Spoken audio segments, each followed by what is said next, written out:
तो जब थॉमसन ने परमाणु मॉडल प्रस्तुत किया तो उस समय हम लोगों को परमाणु के मॉडल में क्या इंफॉर्मेशन थे, आइए वो जानते हैं। और उसी के अकॉर्डिंग उन्होंने परमाणु का मॉडल दिया। तो जो सबसे पहला पॉइंट था, हम लोगों ने पीछे भी पढ़ा था कि परमाणु जो होते हैं वे विद्युत उदासीन कण होते हैं, क्योंकि उन पर कोई इलेक्ट्रिकल चार्ज नहीं होता। तो इसे हम कह सकते हैं atoms have no net electrical charges. वही बात करें अगर हम सेकंड पॉइंट की, तो इनमें पाए जाने वाले जो इलेक्ट्रॉन होते हैं वो नेगेटिव चार्ज पार्टिकल होते हैं, और उसके साथ साथ ही उतने ही प्रोटॉन पाए जाते हैं जो कि पॉजिटिव चार्ज होते हैं। और इस आधार पर उन्होंने परमाणु की 3 संभावित मॉडल पर विचार किया। तो उनके अनुसार पहला जो था वो था कि प्रत्येक negative charge electron positively charge proton के साथ जुड़े होते हैं।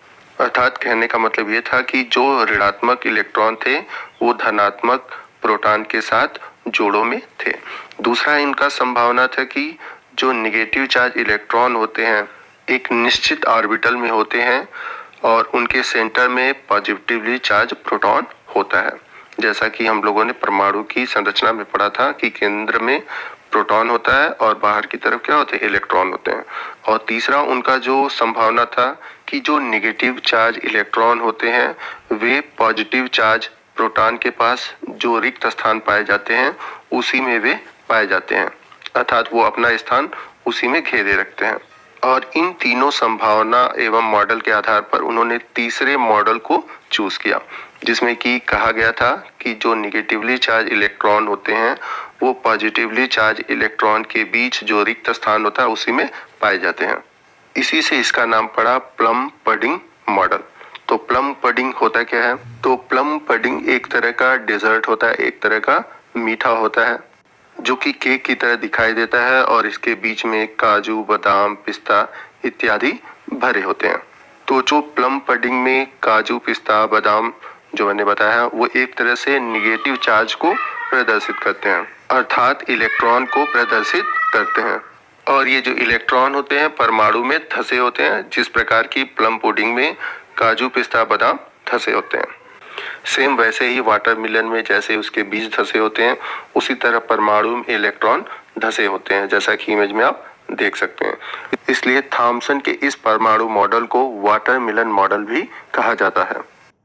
अगर इस पूरी घटना या इस पूरी सिद्धांत में अगर आप देखें तो जो दूसरा वाला पॉइंट था जिसमें कि उन्होंने संभावित रूप से बताया था कि जो नेगेटिवली चार्ज इलेक्ट्रॉन होते हैं वे ऑर्बिट में पाए जाते हैं और उनके सेंटर में क्या पाए जाते हैं, पॉजिटिवली चार्ज प्रोटॉन पाए जाते हैं। और इस पॉजिटिवली चार्ज प्रोटॉन के चारों ओर इलेक्ट्रॉन क्या कहते हैं, घूमते रहते हैं। अब थॉमसन के इस पॉइंट को उनके ही एक स्टूडेंट जिनका नाम था अर्नेस्ट रदरफोर्ड, उन्होंने इस पॉइंट को आधार मानकर अपने 2 और स्टूडेंट के साथ परमाणु की एक नई संरचना की खोज की और उस खोज के लिए उन्होंने अल्फा परिकिरण सिद्धांत को प्रतिपादित किया, जिसको हम आगे नेक्स्ट क्लास में डिस्कस करेंगे। तो रदरफोर्ड ने थॉमसन के इस सेकंड संभावित मॉडल को ही आधार मानकर एक अपना नया मॉडल दिया और थॉमसन के मॉडल को खंडित किया। और इस प्रकार जो थॉमसन का परमाणु मॉडल था वो रिजेक्ट हो गया।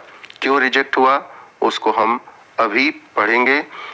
जे थॉमसन के परमाणु मॉडल के अनुसार परमाणु एक धन आवेशित गोला होता है जिसका निर्माण प्रोटॉन से मिलकर होता है और ऋण आवेशित युक्त इलेक्ट्रॉन इस धनात्मक गोले में बिना किसी विशिष्ट विन्यास के बिखरे होते हैं। तो जैसा कि मैंने पीछे भी आपको बताया था कि इनके मॉडल के अनुसार ये कहा गया था कि जो प्रोटॉन होते हैं वो सेंटर में होते हैं और जो इलेक्ट्रॉन होते हैं प्रोटॉनों के बीच जो गैप होता है उसमें बिखरे होते हैं। और इसमें एक मेन इंपॉर्टेंट पॉइंट है जो कि इस परमाणु मॉडल की कमी है कि इनका कहना था कि जो इलेक्ट्रॉन होते हैं उनका कोई विशिष्ट विन्यास नहीं होता, मतलब वो कहीं भी किसी भी प्लेस पर पाए जा सकते हैं। तो ये एक प्रकार से इनके एटॉमिक मॉडल की कमी थी।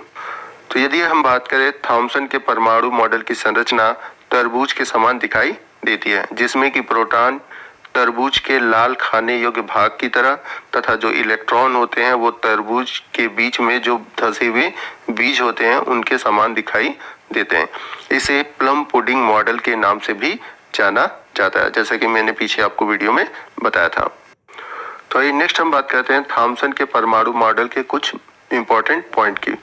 तो थॉमसन के परमाणु मॉडल के अनुसार परमाणु एक धन आवेशित गोला होता है जिसमें इलेक्ट्रॉन विद्यमान होते हैं, जैसा कि मैंने पीछे बताया। जो दूसरा पॉइंट था कि परमाणु में धन आवेशित युक्त प्रोटॉन और ऋण आवेशित युक्त इलेक्ट्रॉन का मान समान होता है। इस कारण ही परमाणु क्या होते हैं, विद्युत उदासीन होते हैं। तो इनके परमाणु मॉडल में ये बात तो सही बताई गई थी कि जितने प्रोटॉन होते हैं उतने ही इलेक्ट्रॉन होते हैं। इस कारण ही जो परमाणु होता है वो विद्युत उदासीन होता है।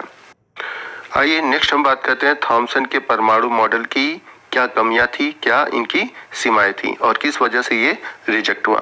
तो इनके रिजेक्ट होने का जो पहला कारण था, थॉमसन के परमाणु मॉडल के द्वारा रदरफोर्ड के अल्फा परिकीर्णन प्रयोग तथा हाइड्रोजन के स्पेक्ट्रम की व्याख्या नहीं की जा सकती है। तो आगे जब हम लोग अल्फा परिकीर्णन और हाइड्रोजन स्पेक्ट्रम पढ़ेंगे तो वहां पर आपको ये पॉइंट समझ में आएगा। बस आप बेसिकली इसको जानिए। वही बात करें अगर हम दूसरी पॉइंट की, तो इस परमाणु मॉडल के आधार पर यह व्याख्या नहीं की जा सकती कि धनात्मक आवेश अर्थात प्रोटॉन व ऋणात्मक आवेश इलेक्ट्रॉन किस प्रकार जुड़े होते हैं।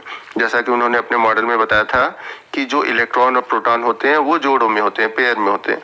तो वे पेयर में किस आकर्षण के कारण थे या किस आवेश के कारण एक दूसरे से जुड़े हुए थे, उनकी व्याख्या ये नहीं कर पाए। वही बात करें तीसरी कमी की, तो जो थॉमसन का परमाणु मॉडल था उस मॉडल में उन्होंने इसके स्थायित्व के बारे में कोई भी वर्णन नहीं किया था। उन्होंने ये नहीं बताया कि कैसे परमाणु स्थायी बना रहता है, अगर उनके बीच आकर्षण है या प्रतिकर्षण है तो वो स्थायी कैसे बने रहते हैं, वो अपना रूप कैसे बनाए रखते हैं। वहीं लास्ट पॉइंट की बात करें तो थॉमसन ने अपने परमाणु मॉडल में नाभिक का कोई उल्लेख नहीं किया, जो सबसे बड़ी कमी थी।